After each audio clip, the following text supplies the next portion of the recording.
Assalamualaikum, berjumpa kembali bersama teknisi HP pemula ya.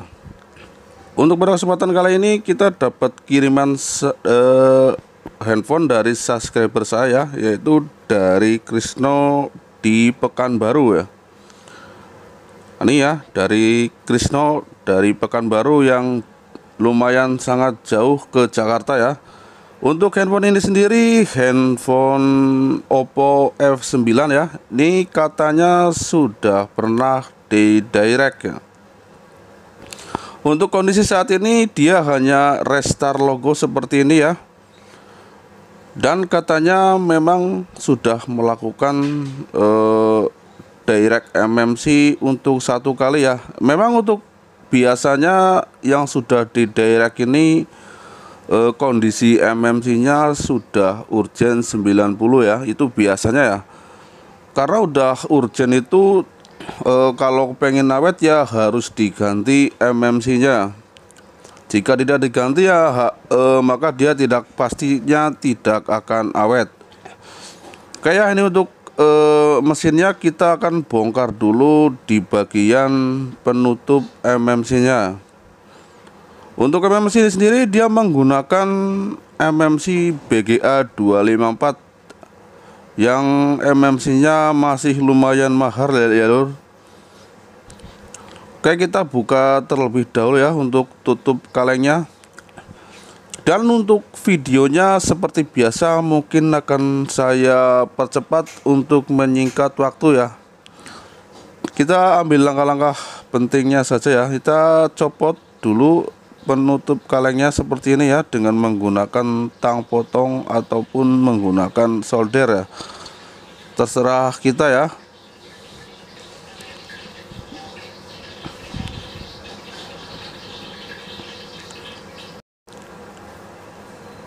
Usahakan untuk membuka MMC-nya berhati-hati ya, karena untuk PCB hitam seperti ini biasanya dia mudah gelembung jika terkena panas yang berlebih ya, untuk terutama saat kita di blower ya. Kayak sudah kita buang separuh untuk penutup MMC-nya ya. Kita akan coba langsung angkat saja ya. Ini yang belum tahu saja untuk penggantian atau pengangkatan MMC Oppo F9 ya, yang terutama di lem hitam seperti ini ya. Oke, jangan lupa kita tutupi untuk di bagian CPU nya supaya panasnya tidak berlebih ya. Oke, seperti ini ya. Ini untuk yang belum tahu dan belum paham saja cara pengangkatan MMC nya yang di lem hitam seperti ini ya. Kita siapkan plat tipis buat mencongkelnya. Nah seperti ini ya. Langkah pertama kita siapkan plat tipis untuk mencongkelnya, dan kita langkah pertama bersihkan untuk di bagian pinggir-pinggirnya ya. Ini buat sesama pemula yang belum tahu cara mencongkelnya ya, supaya nantinya tidak putus jalur ya. Usahakan antara panas dan tekanan tekanan angin itu pas ya, supaya panasnya tidak berlebih dan juga tidak kurang.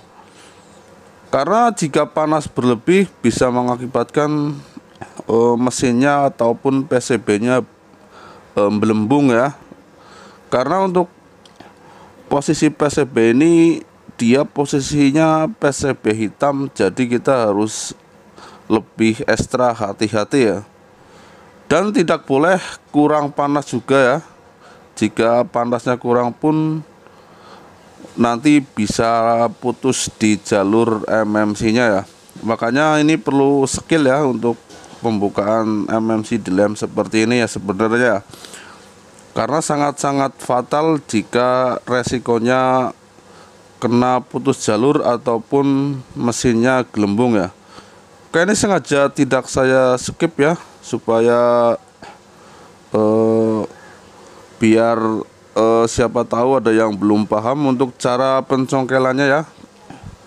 Kita panaskan merata seperti ini ya. Saya menggunakan panas 31 ya, 3,1. Oke, kita dari samping kita menggunakan plat tipis seperti ini ya.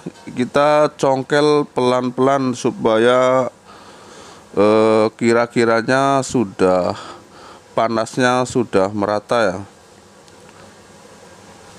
Nah, caranya seperti ini ya, kita pelan-pelan saja. Ini perlu perhitungan yang matang ya untuk pengangkatan seperti ini, karena resikonya sangat fatal jika terjadi sesuatu ya.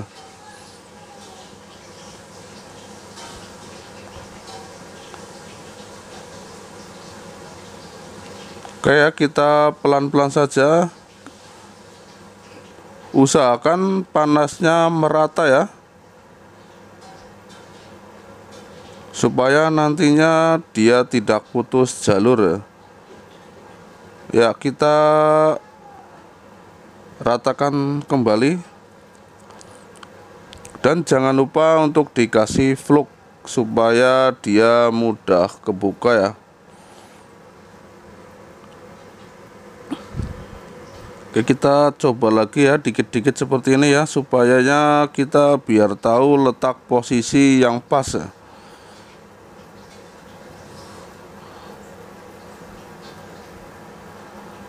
Ini buat yang belum paham saja ya, untuk cara pengangkatannya sengaja saya tidak skip supaya lebih jelas untuk cara pengangkatannya ya.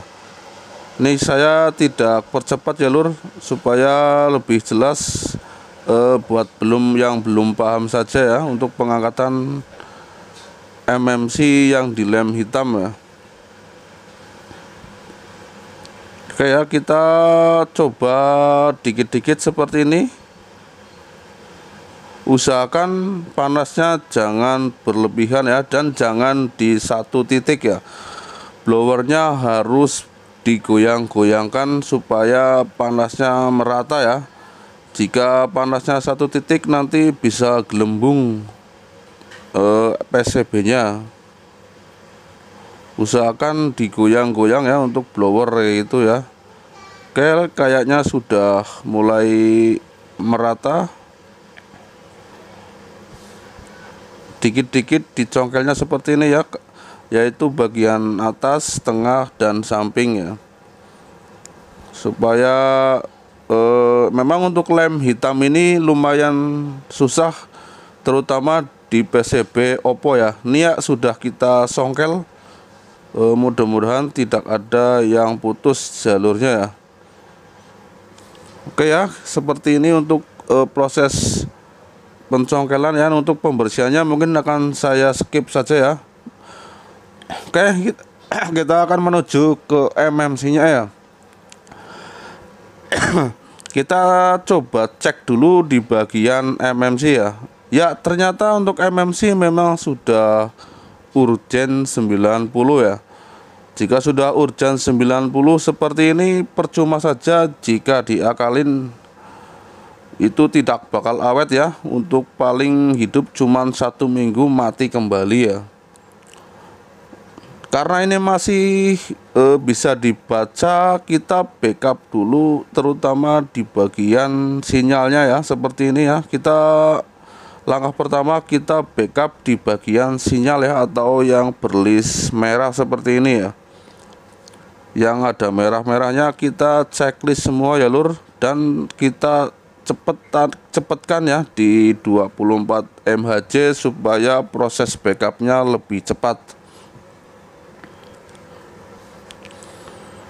Untuk MMC Oppo F9 ini tidak perlu clear RPMB ya lur, jadi not clear pun bisa ya.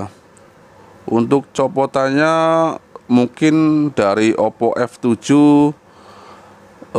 yang paling banyak dijumpai yaitu dari misalnya Oppo F7 ataupun biasanya Mac Pro M1 ataupun Mac Pro M2 ya. Itu MMC-nya sama ya. Dan untuk MMC tidak perlu di clear RPMB pun bisa ya. Oke ya, ini saya juga menggunakan MMC cabutan dari Makro M2 ya, Asus Makro M2 ya. Ini ya, kita format terlebih dahulu ya. Ini untuk MMC penggantinya ya. Kita format dan erase terlebih dahulu ya. Saya menggunakan MMC cabutan dari Asus Makro M2 ya, yaitu 4/64 seperti bawaannya ya.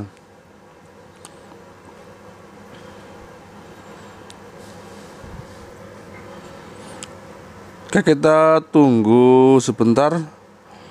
Dan tidak lupa kita mengecek kondisi kesehatannya ya di bagian rapot ini ya. Oke ya, untuk kondisinya masih sangat bagus sekali ya, 0/10% ya. Artinya masih layak sekali untuk melakukan penggantian MMC ya.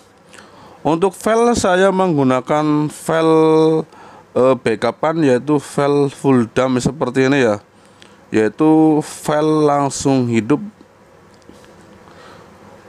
Kita tinggal tarik-tarik saja seperti ini ya. Ini file backupan saya pribadi ya, yaitu file backupan dari HP normal ya. Untuk teman-teman yang belum punya, bisa download di link di bawah ini ya, yaitu saya sudah sertakan ya.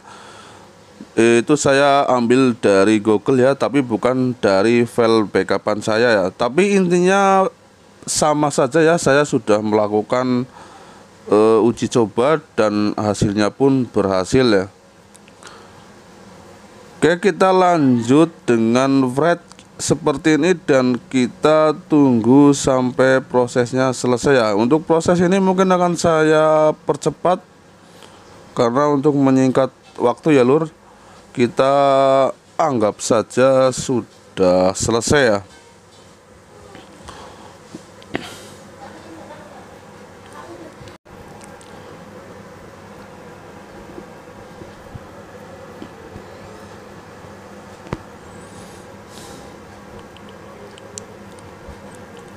Ya, kita tunggu sebentar ya lur. Kita sambil menunggu selesai proses pengisian data, kita bisa membersihkan bekas lem yang di PCB ya.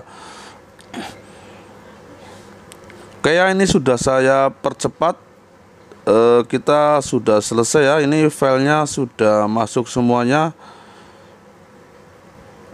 Ya, kita tinggal masukkan file yang tadi kita backup ya, yaitu di bagian sinyalnya, yaitu yang tadi kita backup ya. Tetapi jangan lupa ya, kita erase terlebih dahulu, kemudian kita masukkan file backupan tadi ya. Jadi kita erase terlebih dahulu ya. Jika tidak di erase, biasanya kadang suka bermasalah ya, yaitu bisa kadang belum hidup.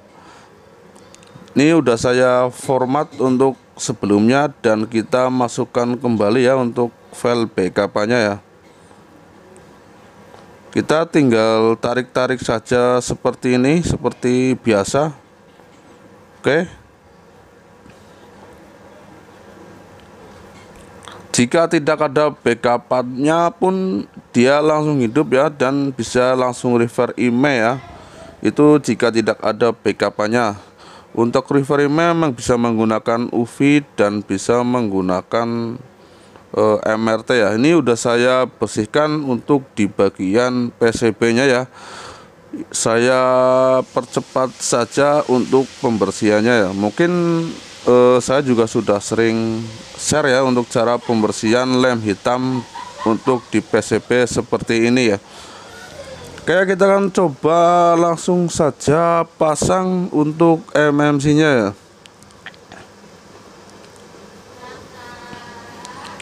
Kayak kita kasih flux terlebih dahulu seperti ini ya. Untuk pemasangan IC MMC, usahakan pas antara titik-titiknya ya. Oke, kita langsung saja blower seperti ini ya untuk pemasangan MMC nya. kita goyang sedikit supaya lebih merata ya, lebih pas di bagian titik kaki-kaki MMC ya. Oke, sudah selesai dipasang. Ini saya sudah dinginkan kurang lebih sekitar 3-5 menit ya. Oke, kita akan langsung coba di LCD nya saja ya. Mudah-mudahan langsung berhasil ya. Untuk teman-teman yang belum paham dan ada pertanyaan, bisa komen di bawah ini ya. Insya Allah akan saya jawab yang belum paham saja ya.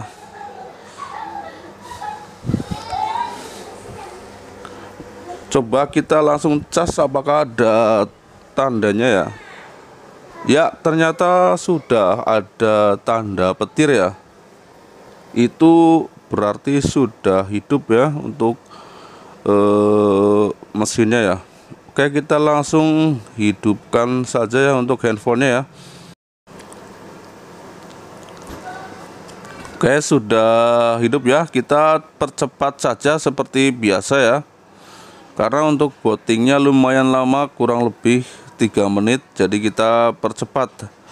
Oke, sudah hidup ya lur. Semoga video kali ini bisa dapat bermanfaat ya, terutama bagi sesama pemula ya. Demikian ya, wassalamualaikum warahmatullahi wabarakatuh.